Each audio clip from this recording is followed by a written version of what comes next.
Hi everyone, welcome to Sham institute daily current అఫైర్స్లో భాగంగా ఈరోజు ఉన్నటువంటి ఇంపార్టెంట్ కరెంట్ అఫైర్స్ ఏమన్నా ఒకసారి చూద్దాము.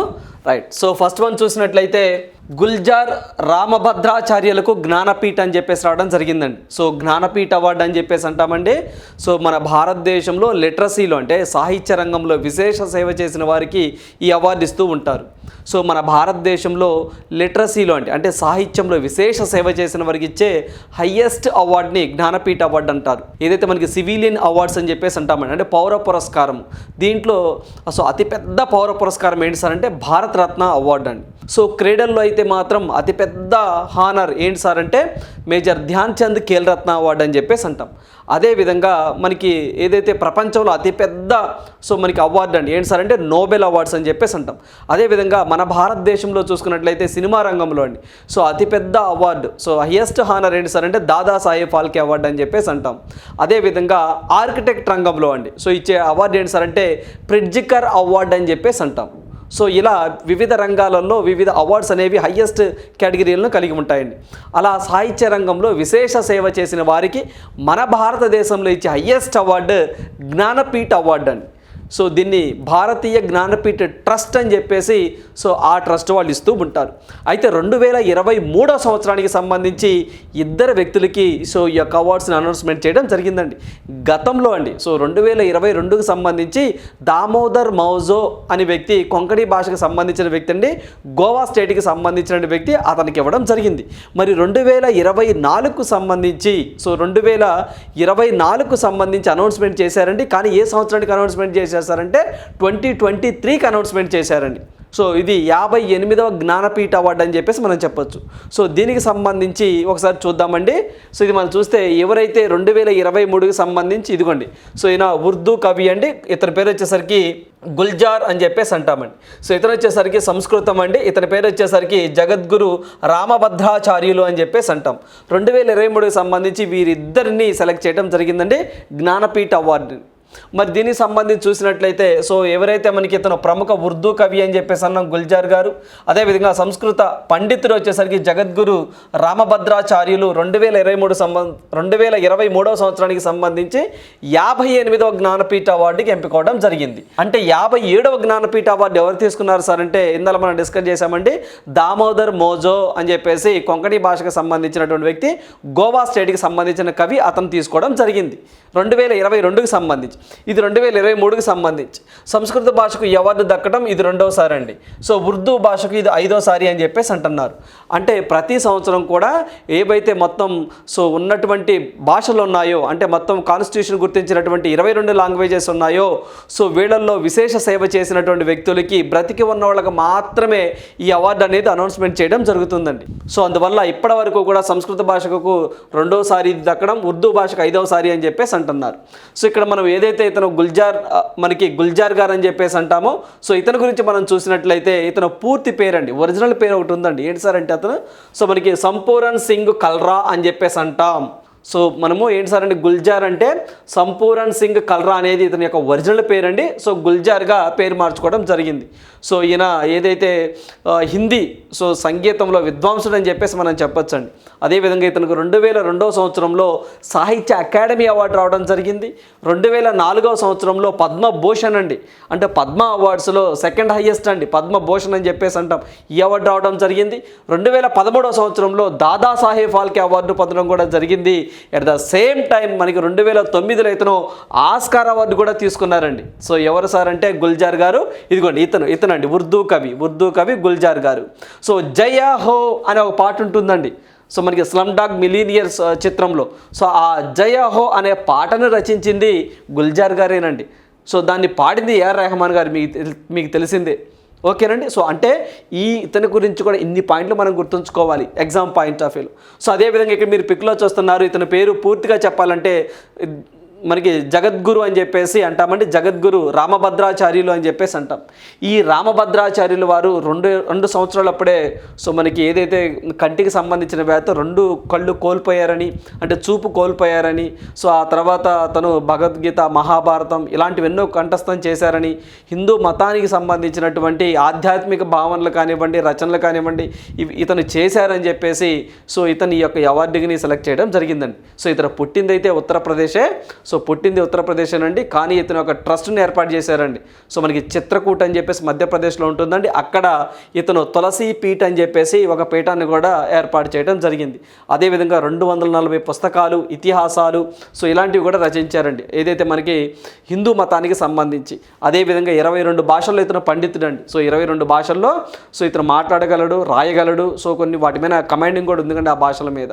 అదేవిధంగా 2015లో ఇతనికి పద్మ విభూషణ్ అండి, పద్మ అవార్డ్స్లో highest award Padma Vibhushan award కూడా సో ఇతనికి రావడం జరిగింది.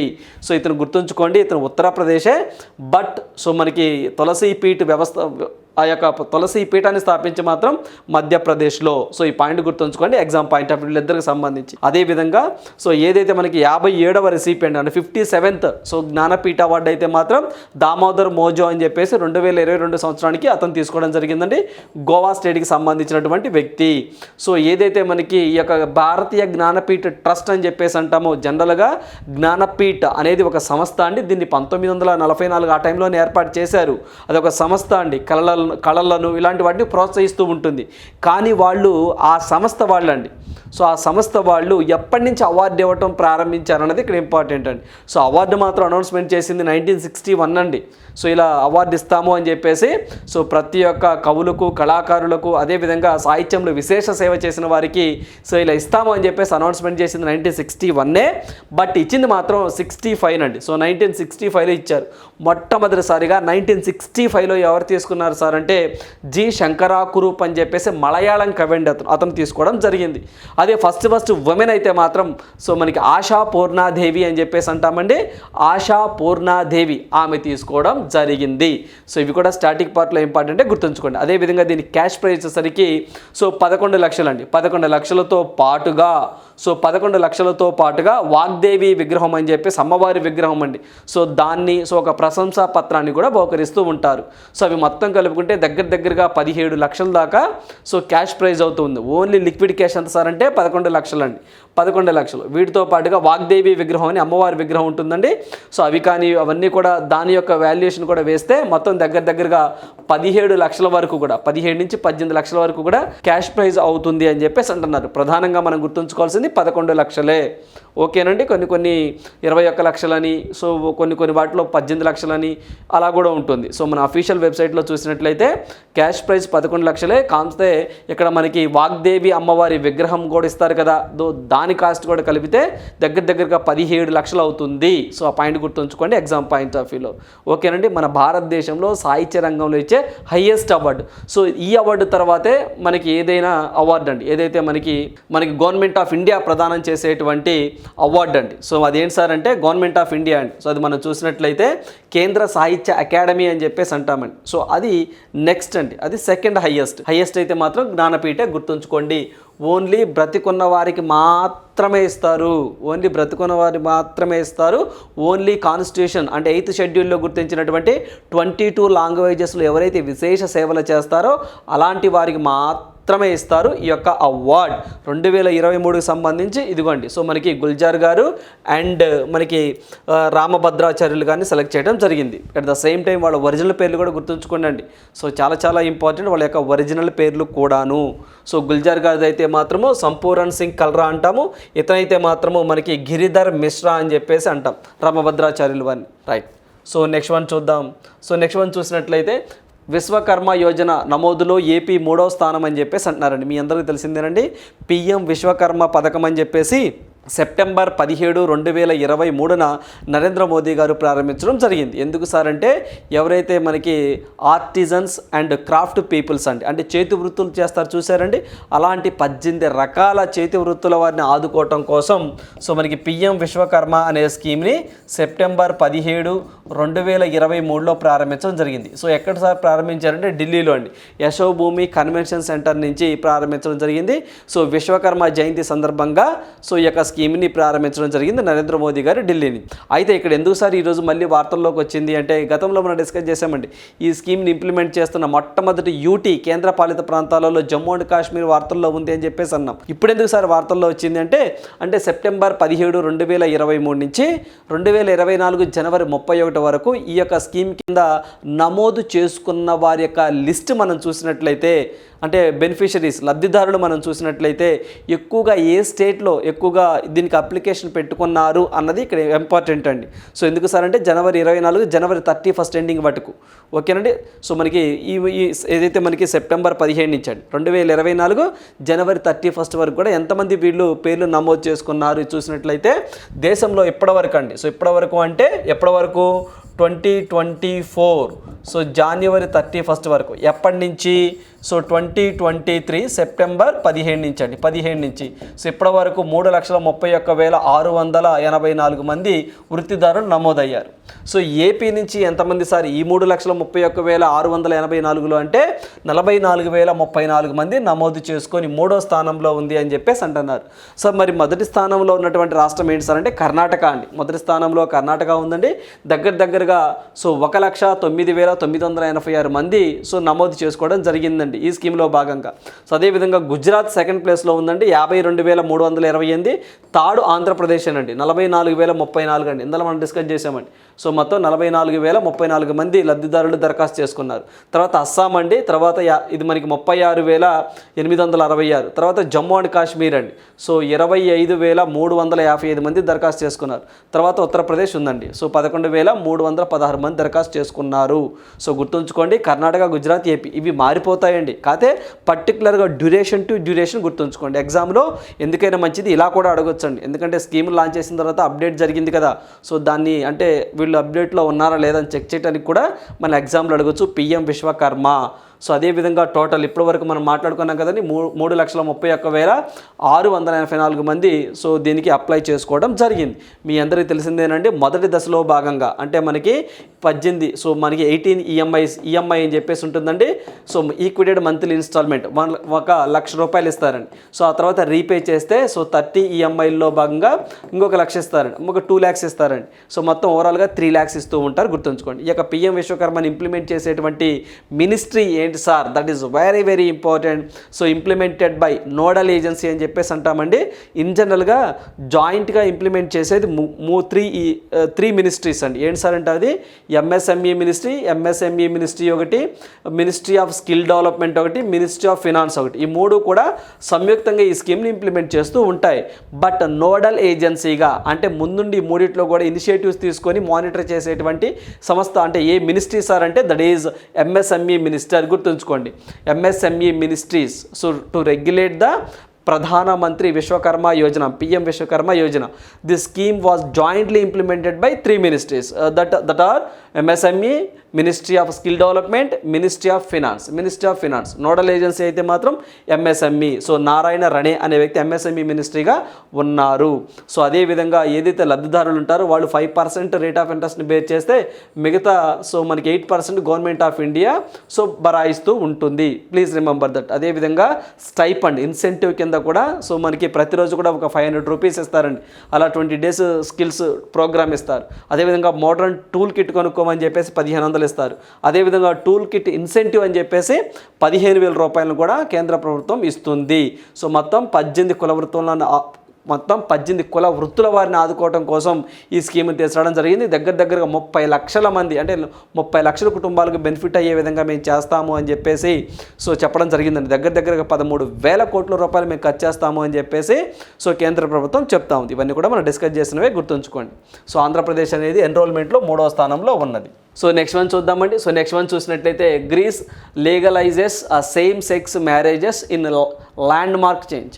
సో మనకి ఏదైతే గ్రీస్ కంట్రీ ఉంటుందో వీరు సేమ్ సెక్స్ మ్యారేజెస్కు సో పర్మిషన్ ఇవ్వడం జరిగిందండి. అంటే చట్టబద్ధత కల్పించడం జరిగింది, లీగలైజేషన్ చేయడం జరిగింది, చట్టబద్ధత కల్పించారట. సో గుర్తుంచుకోండి, ఏ దేశం సార్ అంటే గ్రీస్ అని చెప్పేసి అంటామండి. ఇది ఒక క్రిస్టియన్ కంట్రీ అండి. సో ఇది మనం చూసినట్లయితే సో దీనికి సంబంధించి కూడా ఇది ఏదైతే 2024 సంవత్సరంలో స్వలింగ సంపర్కులు అని చెప్పేసి అంటామండి. ఇలా స్వలింగ సంపర్కులు అంటే ఇద్దరు మెన్ కానీ ఇద్దరు ఫిమేల్ కానీ మ్యారేజ్ చేసుకోవచ్చు. సో ఇలా చేసిన దేశాలలో ఇది 37వ దేశంగా వార్తల్లోకి వచ్చింది, గుర్తుంచుకోండి. సో నిన్న ఏదైతే వాళ్ళ పార్లమెంట్లో అంటే గ్రీస్ పార్లమెంట్లో ఓటింగ్ పెట్టారండి. ఓటింగ్ పెడితే సో చాలామంది కూడా సేమ్ సెక్స్ మ్యారేజెస్కి అనుకూలమే అని చెప్పేసి వాళ్ళ యొక్క ఓటును వినియోగించుకున్నారండి. సో వాళ్ళు చూసినట్లయితే ఫేవర్గా 175 మెంబర్స్ ఎంపీస్ ఓకే అన్నారు. సో మనకి అగెనెస్ట్గా దానికి 76 మంది మాత్రమే సో సేమ్ సెక్స్ మ్యారేజెస్ అవసరం లేదు అని చెప్పేసి వాళ్ళ పార్లమెంట్లో సో చర్చ జరిగిందండి. సో దానికి ఫేవర్గా 175 మంది, అగెనెస్ట్గా 176 మంది ఓటు వేయడం జరిగింది.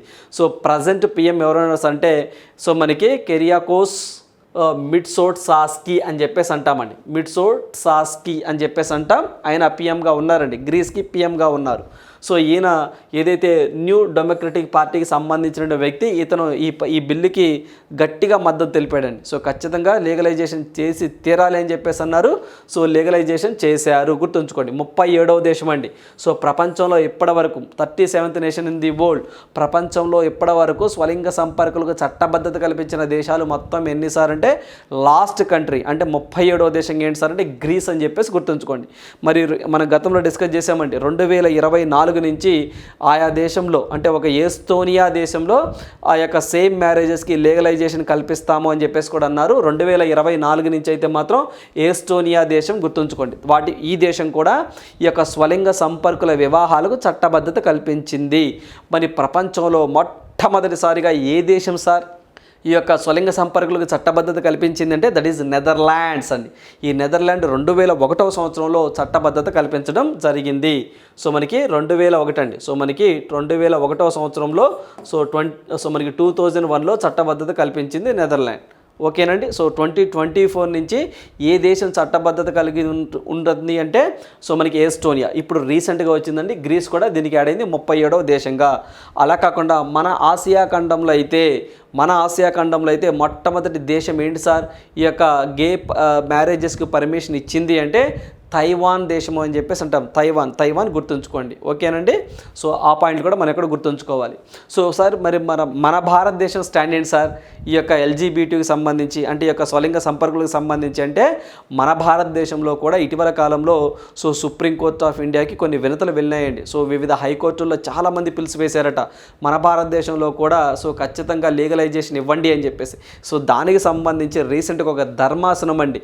సో ఇది మా పరిధిలో లేని అంశం, దీనికి సంబంధించినటువంటి దీని మీద చట్టం చేసే అధికారం అంతా పార్లమెంట్కే ఉంది, దీన్ని మేము పార్లమెంట్కే వదిలేస్తున్నాము అని చెప్పేసి అన్నదండి. సో అది చెప్తూనే మేము హిందూ వారసత్వ చట్టము సో మనకి వివాహాల చట్టము ఇలాంటివన్నీ కూడా సో దెబ్బతినే ప్రమాదము ఉంది. సో మరి ఇది ఇస్తే కొంచెం ఇబ్బందికరమైన వాతావరణం ఉంటుందేమో, సో దీని మీద చట్టం చేసే బాధ్యత పార్లమెంట్కి వదిలేస్తున్నాము అని చెప్పి సుప్రీంకోర్టు ధర్మాసనం ఇటీవల కాలంలో ఒక జడ్జిమెంట్ ఇవ్వడం జరిగింది. సో ఆ ధర్మాసనానికి నేతృత్వం వహించింది ఎవరు సార్ అంటే డివై చంద్రచూడ్ గారండి. సో మరి దాంట్లో ఉన్నటువంటి ధర్మాసనంలో సభ్యులు ఎవరు సార్ అంటే సో మనకి సంజయ్ కిషన్ కౌల్ అని, రవీంద్ర భట్ అని, హిమ కోహ్లీ, నరసింహ.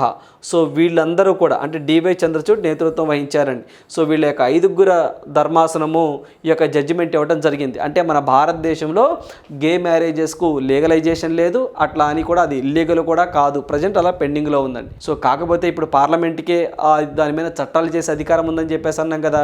సో పార్లమెంట్ ఏం చేసిందంటే వివిధ రాష్ట్రాలకి మీ ఒపీనియన్స్ చెప్పండి, దీని మీద ఏం చేద్దాం అని చెప్పేసి అంటే మన ఆంధ్రప్రదేశ్కి తెలంగాణకు కూడా బిల్లు వచ్చిందండి. నో మేము వ్యతిరేకం అని చెప్పేసి అన్నాయి. చాలా రాష్ట్రాలు అయితే మాకు కొంత టైం కావాలని చెప్పేసి అన్నాయి. చాలా రాష్ట్రాలు అయితే స్వలింగ సంపర్కులకి అదే మనకి సేమ్ మ్యారేజెస్ అంటే స్వలింగ సంపర్కులకి చట్టబద్ధత కల్పించే అంశం మీద అయితే మాత్రం చాలా రాష్ట్రాలు కూడా సో మనకి కొంచెం అగెనెస్ట్గానే ఉన్నాయని మనం చెప్పొచ్చండి. సో దీని మీద భారతదేశంలో అయితే సో మనకి లీగలైజేషన్ లేదు, చట్టబద్ధత లేదు, గుర్తుంచుకోండి. ప్రస్తుతానికైతే చట్టబద్ధత లేదు. సో రీసెంట్గా ఈ జడ్జిమెంట్ రావడం జరిగిందండి. మనం డైలీ కరెంట్ అఫైర్స్లో భాగంగా సో ఇలాంటి కొన్ని ల్యాండ్ మార్క్స్ జడ్జిమెంట్స్ అని చెప్పేసి అంటామండి. ఏ ధర్మాసనం ఇచ్చింది, సో అవి కూడా మీరు చదవాలి అని చెప్పేసి నిన్నటి కరెంట్ అఫైర్స్లో కూడా చెప్పానండి. ఎందుకు సార్ నిన్నటి కరెంట్ అఫైర్స్లో చెప్పాను అంటే, సో మన ఎలక్టోరల్ బాండ్స్ అని చెప్పేసి అంటామండి, ఎన్నికల బాండ్లు అని చెప్పేసి వాటిని నిలిపివేయాలి అని చెప్పేసి సుప్రీంకోర్టు ధర్మాసనం నిన్న జడ్జిమెంట్ ఇచ్చిందండి. సో ఆ జడ్జిమెంట్లో డివై చంద్రచూడ్ కానివ్వండి, సంజీవ్ ఖన్నా, మనోజ్ మిశ్రా, పార్థీ వాలా, సో వీళ్ళు ఉన్నారు అని చెప్పేసి మనం డిస్కస్ చేసామండి. సో పార్థీ వాలా గారు ఉన్నారు అని చెప్పేసి కూడా మనం డిస్కస్ చేసాం. సో ఇవన్నీ కూడా సో ఇలాంటి జడ్జిమెంట్స్ ఉంటారండి. డివై చంద్రచూడ్ గారు నేతృత్వం వహిస్తూ ఉన్నారు. సో ఈ ధర్మాసనం స్టేట్మెంట్ ఇచ్చినప్పుడు కూడా గతంలో డిమానిటైజేషన్ కానివ్వండి, మెడికల్ ప్రెగ్నెన్సీ టెర్మినేషన్ యాక్ట్ కానివ్వండి, ఈడబ్ల్యూఎస్ 10% రిజర్వేషన్ కానివ్వండి, వీటి మీద కొన్ని రాజ్యాంగ ధర్మాసనాలు తీర్పునిచ్చినాయండి. దాంట్లో ఏ ధర్మాసనం తీర్పునిచ్చింది చదువుకోవాలని చెప్పేసి కూడా నిన్నటి కరెంట్ అఫైర్స్ కూడా డిస్కస్ చేసాం. సో ఇది గే మ్యారేజెస్కి సంబంధించి వీళ్ళు జడ్జిమెంట్ ఇచ్చి ఏమని చెప్పారు అంటే, సో మనకి మన భారతదేశంలో లీగలైజ్ చేసేటువంటి అంటే చట్టబద్ధత కల్పించే బాధ్యత పార్లమెంట్దే, అది వాళ్ళే చట్టం చేయాలని చెప్పేసి వీళ్ళు రీసెంట్గా చెప్పడం జరిగింది. సో ఇది ఒకటి గుర్తుంచుకోండి. అంటే ఓవరాల్గా ప్రపంచం స్టాండ్ ఏంటి, మన భారతదేశం స్టాండ్ ఏంటో డిస్కస్ చేసాం. అదేవిధంగా మనకి ఎల్జీబీటీక్యూ అని చెప్పేసి ఒక టర్మ్ వస్తుందండి ఎప్పుడు ఎగ్జామ్ పాయింట్ ఆఫ్ వ్యూలో. దాని ఫుల్ ఫామ్ ఏంటి అని కూడా ఎగ్జామ్లో అడిగిన సందర్భాలు ఉన్నాయి. సో చూసినట్లయితే ఎల్ అంటే లెస్బియన్ అండి, గే అంటే సెక్స్ అని, బి అంటే బైసెక్సువల్ అండి, టీ అంటే ట్రాన్స్జెండర్ అండి, సో మనకి ట్రాన్స్జెండర్, ఐ అంటే ఇంటర్సెక్స్ అని, కి అంటే క్వీర్ అని చెప్పేసి, ఈ అంటే అసెక్సువల్ అని చెప్పేసి అంటాం. సో దాని ఫుల్ ఫామ్ ఇంపార్టెంట్ అండి. వాళ్ళకంటే ఒక జెండా ఉంటుందన్నమాట. అంటే ప్రపంచవ్యాప్తంగా స్వలింగ సంపర్కులు కూడా కొన్ని హక్కులు, కొన్ని బాధ్యతలు, వాళ్ళకంటూ కొన్ని హక్కులు ఉంటాయని చెప్పేసి ఇది ఒక సంస్థగా ఏర్పడింది, గుర్తుంచుకోండి. సో ఇటీవల కాలంలో క్యూబా అంటే లాస్ట్ ఇయర్ అండి, క్యూబా కానివ్వండి, అమెరికా, సింగపూర్ ఇలాంటి దేశాలు కూడా లీగలైజేషన్ చేసింది. Please remember that. ఓకేనండి. సో ఇప్పటివరకు 37వ దేశం ఏంటి సార్ అంటే గ్రీస్, గుర్తుంచుకోండి, Greece. Right. So next one చూద్దాం. సో నెక్స్ట్ వన్ చూసినట్టయితే పీచు మిఠాయి అని చెప్పేసి అంటున్నారండి. సో మీ అందరికీ తెలిసిందేనండి. సో చిన్నపిల్లలు బాగా ఇష్టపడుతూ ఉంటారండి పీచు మిఠాయి అని చెప్పేసి. లైట్గా మనకి గులాబీ రంగు రేకులో ఉంటుందండి, మీరు పిక్లో చూస్తూ ఉన్నారు. సో ఇది మనకి ఎక్కువగా నోట్లో పెట్టుకుంటే అలా కరిగిపోయే విధంగా ఉంటుందండి. సో దాంట్లో వేరే ఒక కెమికల్ కలుపుతున్నారట. ఆ కెమికల్ కలపడం వల్ల సో పుదుచ్చేరి, తమిళనాడు రాష్ట్రాలు, ఆయా రాష్ట్రాల్లో పీచు మిఠాయిని అమ్మటం నిషేధం చేయడం జరిగిందండి. సో ఇందాక చెప్పాం కదండి, ఏదైతే ఒక కెమికల్ కలుపుతున్నారని. ఏంటి సార్ ఆ కెమికల్ అంటే రోడమైన్ బి అనే ఒక కెమికల్ని యూజ్ చేస్తున్నారట. సో జనరల్గా ఆ కెమికల్ ఎక్కువగా మనకి దుస్తులు అంటే టెక్స్టైల్ సెక్టార్లో ఎక్కువగా ఉపయోగిస్తారంట. అంటే జీన్స్ కానీ, షర్ట్స్ కానీ వాటి మీద రంగులు అద్దడానికి సో ఈ యొక్క రోడమైన్ బి అనే ఒక కెమికల్ని యూజ్ చేస్తారంట. అదేవిధంగా మనకి అగరబత్తులు అని చెప్పేసి అంటామండి, అంటే దేవుడి ముందు వెలిగిస్తాం కదా, సో అగరబత్తులు. సో దానికి సంబంధించిన రంగు కోటింగ్ కోసం కూడా ఈ యొక్క రోడమైన్ బి అనే ఒక కెమికల్ని యూజ్ చేస్తున్నారట. సో వాటిని ఇదిగోండి ఈ యొక్క పీచు మిఠాయిలు కూడా ఉపయోగిస్తున్నారట. సో దానివల్ల లేనిపోయిన క్యాన్సర్లు కానివ్వండి, సో అల్సర్ ఇలాంటివి కూడా వచ్చే ప్రమాదం ఉందని చెప్పేసి మనకి ఫసాయి వాళ్ళండి అంటే food safety standards authority of India వాళ్ళు చెప్పడం జరిగింది. అందువల్ల తమిళనాడు, పుదుచ్చేరి రాష్ట్రాలు వాళ్ళ రాష్ట్రాల్లో ఈ పీచు మిఠాయిని బ్యాన్ చేయడం జరిగింది. అందువల్ల మనకి న్యూస్లోకి రావడం జరిగిందండి. సో తమిళనాడు, పుదుచ్చేరి నిషేధం విధించాయండి. సో మనకి చూడండి ఏదైతే మనకి ఆర్టిఫిషియల్ కలర్స్ కోసం అండి రోడమైన్ బి. సో ఈ పదార్థం చాలా చాలా ఇంపార్టెంట్. ఈ కెమికల్ ఈ రసాయన వినియోగాన్ని చేస్తున్నారండి. రోడమైన్ బిని ఉపయోగిస్తున్నారు. ఇది క్యాన్సర్కి కూడా కారకం అవుతుందని చెప్పి చెప్తున్నారు, గుర్తుంచుకోండి. అదేవిధంగా ఇందులో మనం డిస్కస్ చేసామండి. ఈ యొక్క రోడమైన్ బి అనేది ఎందుకు ఉపయోగిస్తారు సార్ అంటే దుస్తువులకు రంగులు వేయడానికి, అగరబత్తులు తయారు చేయడానికి ఉపయోగిస్తారు అని చెప్పేసి మనకి ఆహార భద్రతా ప్రమాణాల చట్టం ఒకటి ఉందండి, ఫసాయి అని చెప్పేసి అంటాం. ఫుడ్ సెక్యూరిటీ అంటే food safety standards authority of India అని చెప్పేసి అంటాం. దాని యాక్ట్ 2006లో వచ్చిందండి. బట్ ఫోర్స్ మాత్రం 2008 నుంచి రావడం జరిగిందండి. హెడ్ క్వార్టర్ ఢిల్లీలో ఉంటుంది. సో రీసెంట్గా దానికి ఎండీ అండ్ సీఈఓగా గంజీ కమలవర్ధన్ గారు రావడం జరిగింది. ఇది ఏ మినిస్ట్రీ కింద పనిచేస్తుంది సార్ ఫసాయి అంటే? సో మనకి ఫసాయి అనేది ఏ మినిస్ట్రీ కింద సార్ అంటే ministry of health and family welfare కింద పనిచేస్తుంది. సో గుర్తుంచుకోండి, ఈ పీచు మిఠాయిని నిషేధించిన రాష్ట్రాలు ఏవి అని అడుగుతారు, Tamil Nadu and Puducherry. So next one చూద్దాం. సో నెక్స్ట్ వన్ చూసినట్లయితే జిఎస్ఎల్వి ప్రయోగం విజయవంతం అని చెప్పేసి ఇస్రో మరోసారి వార్తల్లోకి రావడం జరిగిందండి.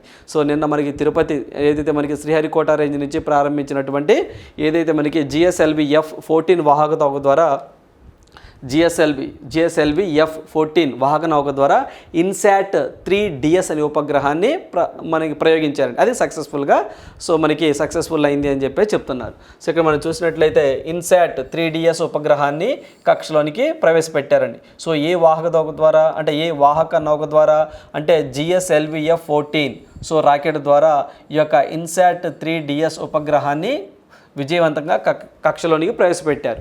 అయితే ఇది మొత్తం 2275 కిలోలు ఉంటుందండి ఈ యొక్క ఇన్సాట్ 3DS అనేది. సో దీని వెయిట్ ఎంత సార్ అంటే 2275 కిలోలు అండి. సో ఇది నిర్ణీత కక్షలోనికి ప్రవేశపెట్టారు. అదేవిధంగా అసలు ఎందుకు సార్ ఈ యొక్క ఇన్సాట్ 3DS అంటే వాతావరణాన్ని అదేవిధంగా భూమి సముద్ర ఉపరితలాలను మరింత మెరుగ్గా ఈ ఉపగ్రహం పరిశీలిస్తూ ఉంటుందన్నమాట. అదేవిధంగా వాతావరణాల అంచనాలు విపత్తు హెచ్చరికల వ్యవస్థల్లో మెరుగుపరచడంలో ఈ యొక్క ఇన్సాట్ 3DS ఉపయోగపడుతుంది ఈ యొక్క ఉపగ్రహం అని చెప్పి చెప్తున్నారు. అదేవిధంగా ఆల్రెడీ 2 ఉపగ్రహాలు ఉన్నాయండి. ఏంటి సార్ అంటే అవి ప్రస్తుత కక్షలో ఉన్నటువంటి ఇన్సాట్ 3D ఇన్సాట్ 3DR ఈ ఉపగ్రహాలతో కలిసి ఇప్పుడు ప్రయోగించినటువంటి ఇన్సాట్ 3DS కలిసి పనిచేస్తుందని చెప్పేసి ఇస్రో వాళ్ళు చెప్పడం జరిగింది. గుర్తుంచుకునే ఎగ్జామ్ పాయింట్ ఆఫ్ వ్యూలో ఇన్సాట్ 3D ఇన్సాట్ 3DR కూడా ఇంపార్టెంట్. ఆల్రెడీ 2 ఉన్నాయి, ఇప్పుడు అడిషనల్గా ఇంకోటి పంపించారు. దీనివల్ల ఇంకొంతగా ఏదైతే సముద్ర ఉపరితలాలు కానివ్వండి వాతావరణానికి సంబంధించి కానివ్వండి అదేవిధంగా విపత్తుల హెచ్చరిక వ్యవస్థలు కానీ స్ట్రెంథన్ చేయొచ్చు అని చెప్పేసి ఇస్రో వాళ్ళు చెప్తా ఉన్నారు. ఇక్కడ మనకి జిఎస్ఎల్వి ఫుల్ ఫామ్ చూసినట్లయితే geosynchronous satellite launch vehicle అని చెప్పేసి అంటాం. గుర్తుంచుకోండి. అంటే పిఎస్ఎల్వికి కొంచెం అడ్వాన్స్డ్ వెర్షనే GSLV. Please remember that. Right. తొలిసారి విశాఖకు విక్రమాదిత్య. మనకి ఐఎన్ఎస్ విక్రమాదిత్య అని చెప్పేసి అంటామండి. దీన్ని రష్యా సహకారంతో దీన్ని మనము బిల్డ్ చేయడం జరిగిందండి. 2013లో దీని యొక్క సర్వీసెస్ అనేవి ప్రారంభించడం జరిగింది. ఇది మనకి ఏదైతే మనకి మన ఆంధ్రప్రదేశ్లో అండి మన ఆంధ్రప్రదేశ్లోనే మనకి మెలాన్ 2024 అని చెప్పేసి విన్యాసాలు జరగబోతున్నాయండి. దాంట్లో పార్టిసిపేట్ చేయడానికి ఈ యొక్క విక్రమాదిత్య వస్తూ ఉంది. అందువల్ల ఇది న్యూస్లోకి రావడం జరిగిందండి. ఏదైతే మనకి నేటి నుంచి అండి అంటే ఈ రోజు నుంచి ఈరోజు 18 అండి. ఈ రోజు నుంచి లైట్గా ట్రయల్స్ ఉంటాయి. రేపటి నుంచి అండి 19 నుంచి మనకి 27 వరకు కూడా ఈ యొక్క ఏదైతే మెలాన్ 2024 అనే పేరుతో కొన్ని విన్యాసాలు జరుగుతాయండి. అంటే ఈరోజు కూడా జరుగుతాయండి, జస్ట్ ఈరోజు ట్రయల్స్ జరుగుతాయండి. జనరల్గా రేపటి నుంచి ఈవెంట్ అనేది స్టార్ట్ అవుతుంది. ఇది ఏదైతే పశ్చిమ తీరంలో సేవలు అందిస్తున్న యుద్ధవాహక నౌక ఐఎన్ఎస్ విక్రమాదిత్య తొలిసారిగా విశాఖ జలాల్లోనికి అడుగుపెట్టిందండి. అంటే విశాఖ జలాల్లోనికి అడుగుపెట్టింది. తూర్పు నౌకాదళ ప్రధాన కేంద్రంగా విశాఖపట్నంలోని అత్యంత ప్రతిష్టాత్మకంగా నిర్వహిస్తున్నటువంటి మెలాన్ 2024 విన్యాసాల్లో విక్రమాదిత్య పార్టిసిపేట్ చేయబోతా ఉంది. గుర్తుంచుకోండి అండి. మొత్తం దగ్గరగా ఈ యొక్క ఏదైతే మెలాన్ ఎక్సర్సైజ్ ఉంటుందో దీంట్లో 50 పైగా దేశాలు పార్టిసిపేట్ చేయబోతూ ఉన్నాయి. దాంట్లో విక్రమాదిత్య కూడా one of the key role play చేయబోతూ ఉంది. ఎక్కడ జరుగుతున్నాయి సార్ ఈ యొక్క మెలాన్ విన్యాసాలు అంటే విశాఖపట్నం ఆంధ్రప్రదేశ్లోనే జరగబోతున్నాయి. ఎప్పటి నుంచి ఎప్పటిదాకా సార్ అంటే ఫిబ్రవరి 19 నుంచి 27 వరకు జరగబోతున్నాయి. గుర్తుంచుకోండి అండి ఎగ్జామ్ పాయింట్ ఆఫ్ వ్యూలో. ఈ యొక్క ఐఎన్ఎస్ విక్రమాదిత్యని 2013లో వీటి సేవలు అనేవి స్టార్ట్ అయినాయండి. ఎవరి సహకారంతో ఈ యొక్క విక్రమాదిత్యని బిల్డ్ చేసాం సార్ అంటే రష్యా వాళ్ళ సహకారంతో మనం బిల్డ్ చేయడం జరిగిందండి. దీని తర్వాత మనం రీసెంట్గా ఐఎన్ఎస్ విక్రాంత్ అని చెప్పేసి తీసుకొచ్చామండి. అది మనం ఓన్గా స్వదేశీ పరిజ్ఞానంతో బిల్డ్ చేసాం. గుర్తుంచుకోండి. మనకి ఐఎన్ఎస్ అది విక్రాంత్ అండి. ఇది విక్రమాదిత్య. 2 మన దగ్గర ఉన్నాయండి ఐఎన్ఎస్లో. ఇవి మంచి పవర్ఫుల్ అనమాట. ఓకేనండి. అంటే చైనా వాడి నుంచి ఎప్పుడైనా సరే మనకు ముప్పు ఉందనే ఉద్దేశంతోనే ఐఎన్ఎస్ విక్రమాదిత్య కానివ్వండి ఐఎన్ఎస్ విక్రాంత్ కానీ 2 పనిచేస్తూ ఉన్నాయి. ఇది ఎందుకు సార్ వార్తల్లోకి వచ్చింది అంటే ఏదైతే మన దేశంలో పర్టికులర్గా మన ఆంధ్రప్రదేశ్లో విశాఖపట్నంలో మిలాన్ ఎక్సర్సైజ్లు అని చెప్పేసి నేవీ వాళ్ళు కండక్ట్ చేస్తూ ఉన్నారు. దాంట్లో పార్టిసిపేట్ చేయడానికి వస్తుంది. గుర్తుంచుకోండి మొత్తం 50 దేశాలు పార్టిసిపేట్ చేయబోతున్నాయి. రైట్. నెక్స్ట్ వన్ చూద్దాం. నెక్స్ట్ వన్ చూసినట్లయితే రాజస్థాన్లోని వైమానిక దళ భారీ యుద్ధ విన్యాసాలు అని చెప్పేసి అంటున్నారు. అంటే నేవీకి సంబంధించి వీళ్ళు ఎవరైతే ఎక్సర్సైజ్ వాయుశక్తి అని చెప్పేసి కండక్ట్ చేశారండి. ఏంటి సార్ అంటే అవి మనకి వాయుశక్తి పేరిట కొన్ని విన్యాసాలను కండక్ట్ చేయడం జరిగిందండి. మనకి చూడండి రాజస్థాన్లోని పోఖ్రాన్లో 120కి పైగా యుద్ధ విమానాలు హెలికాప్టర్లు డ్రోన్లు క్షిపణులతో భారీ విన్యాసాలు చేపట్టిందండి ఇండియన్ నేవీ అండి ఇండియన్ మనకి ఎయిర్ ఫోర్స్ వాళ్ళు. జరిగిందండి, ఇండియన్ ఎయిర్ ఫోర్స్ వాళ్ళు చేపట్టడం జరిగింది. సో ఏదైతే మనకి రాజస్థాన్లోని పోఖ్రాన్ అని చెప్పేసి అక్కడేనండి అణు పరీక్షలు జరిపింది అక్కడే. సో వీళ్ళు జస్ట్ ఒక మాక్ డ్రిల్ చేస్తారు అంతేనండి. సో నిజంగా మనకి వారు వస్తే ఎలా రియాక్ట్ అవ్వాలో జస్ట్ ఒక మాక్ డ్రిల్ లాగా చేశారు. ఆ మాక్ డ్రిల్కి పెట్టిన పేరు ఏంటి సార్ అంటే వాయుశక్తి. అది ఎక్కడ జరిగిందని అడుగుతారు ఇటీవల కాలంలో. సో రాజస్థాన్ పోఖ్రాన్లో జరిగింది. సో ఎవరైనా నిర్వహించారని చెప్పేసి అడుగుతారు, ఇండియన్ ఎయిర్ ఫోర్స్ వాళ్ళు నిర్వహించడం జరిగింది. సో గుర్తుంచుకోండి, వాయుశక్తి అనగానే మీకు రాజస్థాన్ గుర్తు రావాలి. సో ఇందాక మనకి మిలాన్ అనగానే మీకు విశాఖపట్నం గుర్తు రావాలి. ఇది వచ్చేసరికి నేవీ అధికారులు కండక్ట్ చేస్తారు. ఇది వచ్చేసరికి ఎయిర్ ఫోర్స్ అంటే ఎయిర్ మీన్స్ గాలిలో ఉన్నటువంటి సో పెద్ద పెద్ద యుద్ధ విమానాలు, యుద్ధ ట్యాంకర్లు, హెలికాప్టర్, డ్రోన్లు ఇవన్నీ కూడా ఇక్కడ ప్రదర్శించడం జరిగింది. రైట్. సో నెక్స్ట్ వన్ చూద్దాం. సో నెక్స్ట్ వన్ చూసినట్లయితే మాంసాహార బియ్యం.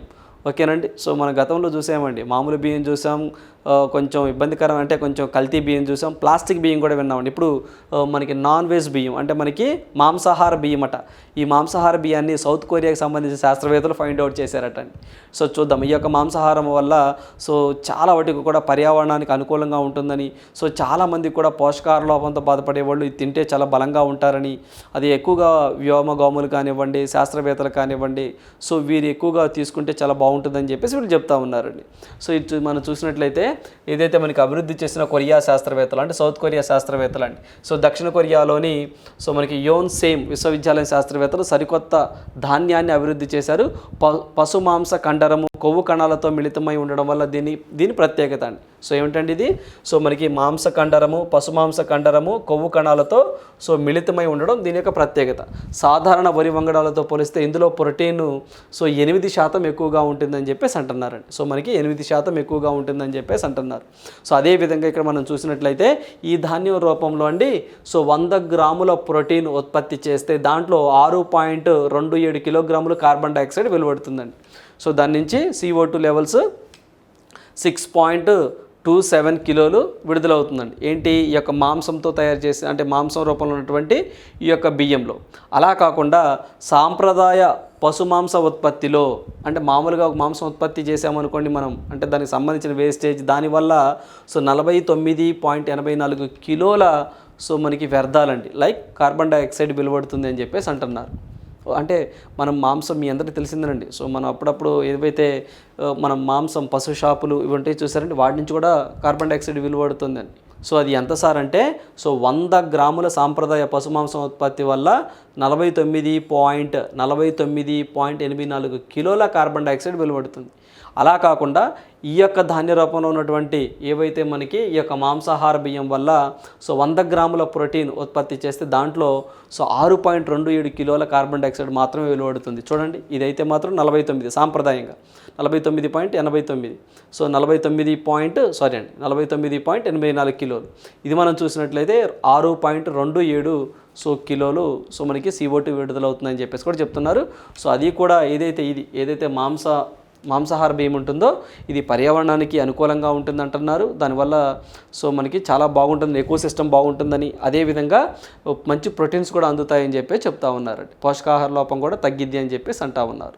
చూద్దాం మరి ఏం జరిగిద్దో. సో ఏ దేశానికి సంబంధించిన శాస్త్రవేత్తలో మెయిన్ గుర్తుంచుకోండి, దక్షిణ కొరియా, సౌత్ కొరియా అని చెప్పేసి అంటాం. విశ్వవిద్యాలయం అడిగారు అనుకోండి సో మనకి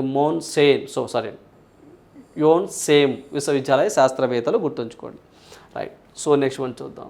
సో చెక్ లిస్ట్ ఇది ఒకసారి చూద్దామండి. చెక్ లిస్ట్ మన దేశంలో 2007లో మొదటిసారిగా జాతీయ ఉక్కు విధానం అని చెప్పేసి అంటాం, నేషనల్ ఐరన్ పాలసీ అని చెప్పేసి అంటాం, దీన్ని రూపొందించారు. సో 2017లో జాతీయ ఉక్కు విధానంలో మౌలిక సదుపాయాలు మెరుగుపరిచేందుకు అధిక వ్యయం చేయాలని నిర్ణయించారు. అంటే ఎక్కువగా ఇన్ఫ్రాస్ట్రక్చర్ సదుపాయాన్ని కల్పించాలని చెప్పేసి నిర్ణయించారు. 2030-31 నాటికి దేశీయ ఉక్కు ఉత్పత్తిని డిమాండ్కి అనుగుణంగా 300 మిలియన్ టన్నులకు చేర్చాలని లక్ష్యంగా పెట్టుకున్నారు. So that is very very important అండి. సో ఇదంతా కూడా మనకి ఎగ్జామ్ పాయింట్ ఆఫ్ వ్యూలో సో గతంలో అడిగిన సందర్భాలు ఉన్నాయి, అడగడానికి కూడా పాసిబిలిటీ ఉన్నాయండి. సో మన భారతదేశంలో మొట్టమొదటిసారిగా జాతీయ ఉక్కు విధానాన్ని ఎప్పుడు తీసుకొచ్చి 2007. సో 2017లో వాటి మీద ఎక్కువగా వ్యయం చేయాలని నిర్ణయించారు. ఆ తర్వాత టార్గెట్ పెట్టారు ఏమని 2030-31 నాటికి దేశీయ ఉక్కు ఉత్పత్తి సో ఎంత పెంచాలని, సో 300 మిలియన్ టన్నులు చేర్చాలని లక్ష్యంగా పెట్టుకున్నారు. అయితే 2017లో దేశీయ తలసరి ఉక్కు వినియోగము అంటే ఒక్కొక్కళ్ళు ఎంత ఉక్కును వినియోగిస్తున్నారు 2017లో అంటే 69 కేజీలుగా ఉంది. దీన్ని 2030-31 నాటికి 160 కేజీలకు పెంచాలని లక్ష్యంగా పెట్టుకున్నారు. ఓకేనండి. సో అప్పుడు వల్ల అంత అవసరాలు ఏర్పడతాయి అని చెప్పేసి అంటున్నారు. సో ప్లీజ్ రిమెంబర్ దట్ ఏదైతే ఈ యొక్క ఉక్కు విధానం 2030 నాటికి సో ఎన్ని మిలియన్ టన్నుల ఉక్కుని ఉత్పత్తి చేయాలని లక్ష్యంగా పెట్టుకున్నాము అంటే so that is 300 million tons. గుర్తుంచుకోండి. ఇప్పుడు ప్రజెంట్ దేశీయ తలసరి ఉక్కు వినియోగం ఎంత ఉంది సార్ అంటే 69 కేజీలు. అది 2030-31 నాటికి ఎంత అవుతుంది సార్ అంటే 160 కిలోలుగా ఉంటుంది అని చెప్పేసి అంటున్నారు. ఓకేనా, రైట్. సో నెక్స్ట్ వన్ చూద్దాం. సో నెక్స్ట్ చూసిన క్వశ్చన్ ఫర్ యూ. ఈ ప్రశ్న మీకోసమే. Where did the 16th conference of world social forum 2024 take place? ఎక్కడ జరిగింది అని చెప్పేసి అంటున్నానండి. వరల్డ్ సోషల్ ఫోరం అని. సో మనం డిస్కస్ చేసామండి డైలీ కరెంట్ అఫైర్స్లో భాగంగా ఏదైతే ప్రపంచం ఎదుర్కొంటున్నటువంటి సవాళ్ళు అండి, లైక్ మనకి హెల్త్కి సంబంధించి కానివ్వండి, పర్యావరణానికి సంబంధించి కానివ్వండి, ఇన్వెస్ట్మెంట్కి సంబంధించి కానివ్వండి, ఉమెన్ ఎంపవర్మెంట్ గురించి కానివ్వండి, సో ఇలాంటివన్నీ కూడా ఇక్కడ డిస్కస్ చేస్తూ ఉంటారు. ఎక్కడ జరిగింది సార్ అంటే మనకి నేపాల్లో జరిగిందండి. ఎక్కడ జరిగిందండి? సో మనకి నేపాల్లో సో కఠ్మాండూలో జరిగిందండి. నేపాల్ కాఠ్మాండూలో ఈ యొక్క కాన్ఫరెన్స్ అనేది జరగడం జరిగింది. రైట్. సో ఇవ్వండి ఈ రోజు ఉన్నటువంటి ఇంపార్టెంట్ కరెంట్ అఫైర్స్. సో మనం ప్రతిసారి చెప్తూనే ఉంటామండి. సో ఏవైతే ఈ వీడియోస్తో పాటుగా మీకు ఫ్రీగా మన శ్యామ్ ఇన్స్టిట్యూట్ టెలిగ్రామ్ ఛానల్లో సో తెలుగు మీడియంలో, ఇంగ్లీష్ మీడియంలో కూడా సో ఏ రోజు కరెంట్ అఫైర్స్ ఆ రోజు మీకు అందించడం జరుగుతుంది. సో ఖచ్చితంగా ఆ అవకాశాన్ని కూడా ఉపయోగించుకోండి. So thank you. All the best.